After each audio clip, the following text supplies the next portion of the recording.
In this video, I'm going to show you how to stop phone contacts from finding you on Snapchat. Now, for us to get this done, let's just go ahead and open the map.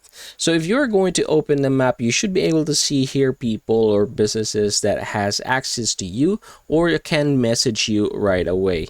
So if you don't want this to happen to you, what you're going to do is head over to your Bitmoji. I want you to go ahead and click it and then open the settings right here. And then you're going to go ahead and scroll down to privacy control.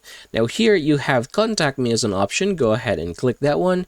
Now as of the moment, it says here friends and contacts. Now what I want to do is just set this one to friends. Hit OK and you are done.